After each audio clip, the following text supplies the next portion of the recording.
खुलुमबाय गिबियावनो नोंथांमोन बयखौबो सोरजिदा क्रिएटिभिटी चेनेलाव बरायनानै लाग्रोनायजों लोगोसे फुंबिलिनि गाहाम हामलायनायखौ बावहरग्रोनाय जालायबाय। दिनै फुंबिलिनि माखासे गोनांथार खौरांफोरखौ नोंथांमोननि सिगाङाव फोरमायथिना होनो आवगायनाय जालायबाय। नोंथांमोनहा नायनानै जुदि मोजां मोनोब्ला लाइक खालामगोन, शेयार खालामगोन होनना आसा खालामबाय। लोगोसे चेनेलाव गोदान फैदोंब्ला आरो सानफ्रामबोनि बेबायदि खौरांफोरखौ मोनबाय थानो लुबैदोंब्ला जाहाथे चेनेलखौ साबस्क्राइब खालामनानै लायो बेखौनो गुरै खावलायबाय। बिदिब्ला जोङो दिनैनि माखासे गोनांथार खौरांफोरखौ खोनासंलांदिनि। इउपिपिएलनि सिडब्लिउसि मेम्बार कनक चन्द्र बर'आ बिपिएफ दोलोआव जयनिं जाबाय।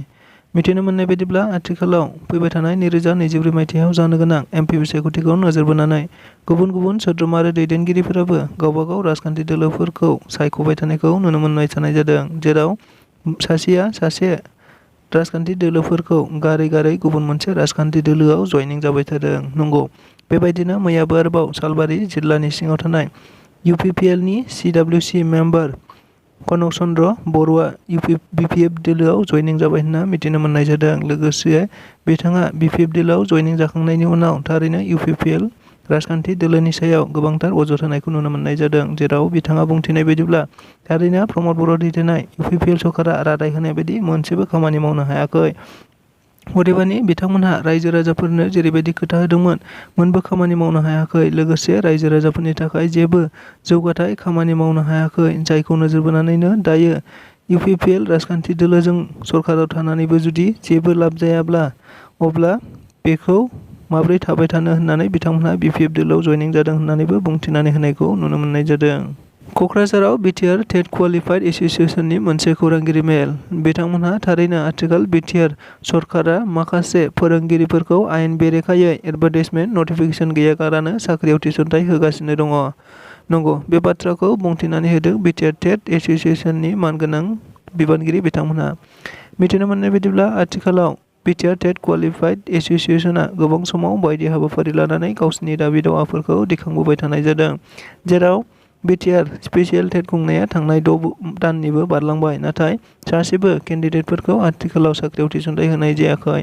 अदेबानि बिथांमोनहा बुंथिनानै होनाय बायदिब्ला आथिखालाव बिटिआर सरकारा टेट क्वालिफाइडखौ साख्रियाव थिसनथाइ होआखै। अदेबानि बिथांमोनहा माखासे आयेन बेरेखायै नटिफिकेसन एडभार्टाइजमेन्ट गैयालाफानो कन्ट्राक्चुएल लोगोसे 1999 मायथाइनि फोरोंगिरिफोरखौ आयेन बेरेखायै साख्रियाव थिसनथाइ होगासिनो दङ। लोगोसे फैबाय थानाय समाव जुदि बेबायदि खालामबाय थायोब्ला थारैनो सिबिआइ इनकुवेरि खालामनो थाखायबो दाबि दैखांनाय जागोन होननानैबो बिथांमोना खौरांगिरिफोरनि सिगाङाव बुंथिदों। लोगोसे आथिखालाव बिजेपि इउपिपिएल सरकार थानायाव बेबायदि मोनसेबो जाख्ल'नाय गैयै होनना बुंनाय समावनो दायो बिटिआर सरकाराबो बेफोरबायदि आयेन बेरेखायै खामानिखौ मावगासिनो दं होननानैबो खौरांगिरिफोरनि गेजेरजों रोखायै बुंथिनानै होदों। बिटिआरनि गाहाय मावफुं सोद्रोमा प्रमद बर' बिथाङा एनडिएफबिनि गायसनगिरि आफादगिरि रन्जन दैमारिखौ लानानै गोबांथार बाथ्रा बुंथिनायखौ नुनो मोननाय जादों। मिथिनो मोननाय बायदिब्ला आथिखालाव प्रमद बर' दैदेननाय बिटिआर सरकारा इउपिपिएल, बिजेपि आरो जिएसपिजों लोगो नांनानै दाजानाय सरकारा 3 बोसोर आबुं जाबाय। जाय 3 बोसोर आबुं जानायखौ नोजोर बोनानै बिटिआरनि गाहाय मावफुं सोद्रोमा प्रमद बर'नि दैदेननायाव मोनसे बोसोरारि खौरांगिरि मेल खुंनाय जादों, जेराव खौरांगिरि मेल खुंनायनि गेजेरजों बिथाङा आथिखालाव बिटिआर सरकारा मा मा खामानि मावदों, बोरै मावदों बेफोर गासैखौबो बाथ्राखौ बुंथिनानै होनायखौ नुनो मोननाय जादों। नंगौ, बेखौ नोजोर बोनानैनो बिथाङा मैया एनडिएफबिनि गायसनगिरि आफादगिरि रन्जन दैमारि बिथांखौबो लानानै गोबांथार बाथ्रा बुंथिनायखौ नुनो मोननाय जादों, जेराव बिथाङा बुंथिनाय बायदिब्ला थारैनो रन्जन दैमारि बिथाङा बिटिआर सुक्ति गोजोन गोरोबथायाव गोबां बिहोमा दङ। जाय बिथाङा बिटिआर सुक्तियाव मोनसे सागानगिरि जादोंमोन, नाथाय रन्जन दैमारि बिथाङा बिटिआर सुक्ति जानायनि सिगाङावनो मोनसे आयेननि गेजेरजों जेलाव थागासिनो दंमोन। जायखौ नोजोर बोनानै बिथांमोनहा रन्जन दैमारिखौ गनांगौ होननानैबो गोबांथार सावरायगासिनो दङ। लोगोसे आसाम सरकार आरो आयेनजों थारैनो बेसेबां थाबै लाबोनो हायो रन्जन दैमारिखौ बख'नायनि सेस्ताखौ जों खालामगासिनो दं होननानैबो बिथाङा बुंनायखौ नुनो मोननाय जादों। लोगोसे रन्जन दैमारिजों लोगोसेनो गासै 60 बिथांमोनहाबो जेलाव थानायखौ नुनो मोननाय जादों। जायखौ नोजोर बोनानै इउपिपिएल राजखान्थि दोलो एबा बिटिआर सरकाराबो गोख्रोंथार खामानि मावबाय थानायखौ मिथिनो मोननाय जादों। बिटिआर सुक्तिखौ जाफुंहोनायाव दुलाराय बर' फरायसा आफादा गोख्रों बिफाव लागासिनो दङ।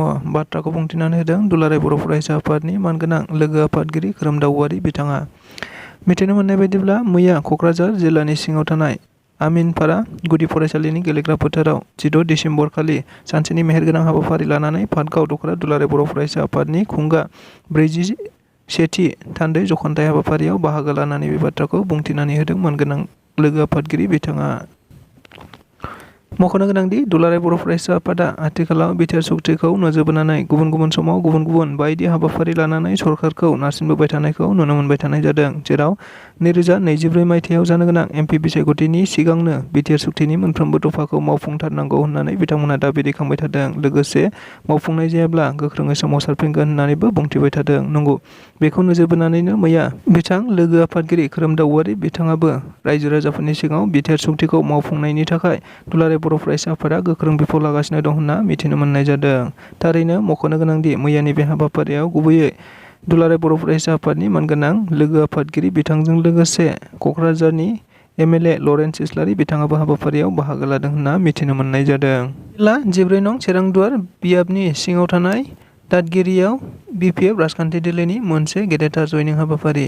मिथिनो मोननाय बायदिब्ला बे जयनिं हाबाफारियाव गुबैयै दादगारि इउनिट एबसुनि सासे दैदेनगिरि बिपिएफ दोलोआव जयनिं जाबाय। मिथिनो मोननाय बायदिब्ला बिथां कमल बसुमतारिया हरखाबै बिपिएफ दोलोआव जयनिं जायो।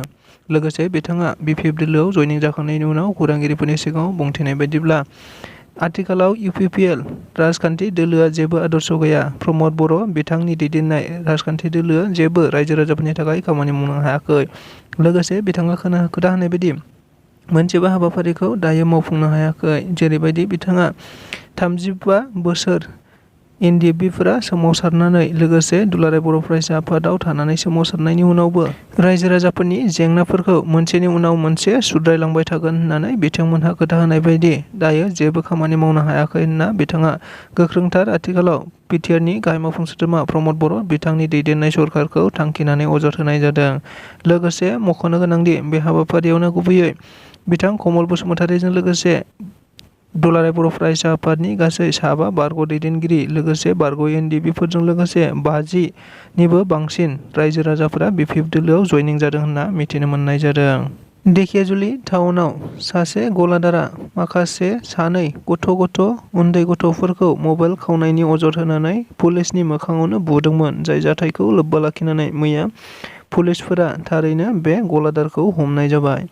मिथिनो मोननाय बायदिब्ला मैया गलाघाट टाउनाव मोनसे जाथाय जानानै थांदोंमोन, जेराव पुलिसनि मोखाङावनो सासे गलादारा गावनि मबाइलखौ खावदों होननानै सानै उन्दैथार गथ'फोरखौ दोखो बुनाय जादोंमोन, जेराव पुलिसाबो हमथाबाय थादोंमोन। नाथाय पुलिसा बेबायदि जाथायाव जानाय सानै गथ'फोरखौ लानानै थांदोंमोन, जेराव बे जाथायखौ माखासे सुबुंफोरा मबाइलजों रेकर्ड खालामनाय जादोंमोन।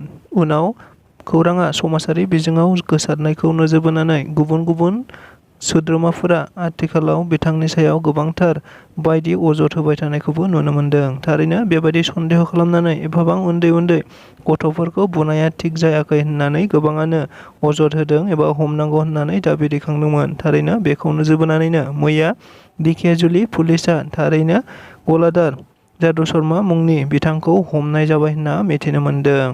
क'क्राझाराव बिपिएफ राजखान्थि दोलोनि मोनसे गेदेरथार मेल।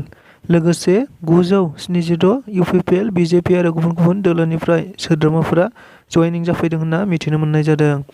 मख'नो गोनांदि आथिखालाव फैबाय थानाय 2024 मायथाइयाव जानो गोनां एमपि बिसायख'थिखौ नोजोर बोनानै गुबुन समाव गुबुन राजखान्थि दोलोफोरा गावबा गाव राजखान्थि दोलोफोरखौ राफोद खालामनांगौखौ नोजोर बोनानै बायदि मेल मिटिं लाबाय थादों, जेराव मिथिनो मोननाय बायदिब्ला बिपिएफ राजखान्थि दोलोआबो गुबुन समाव जयनिं हाबाफारि लोगोसे बायदि सेल दाबाय थानायखौ नुनो मोननाय जादों।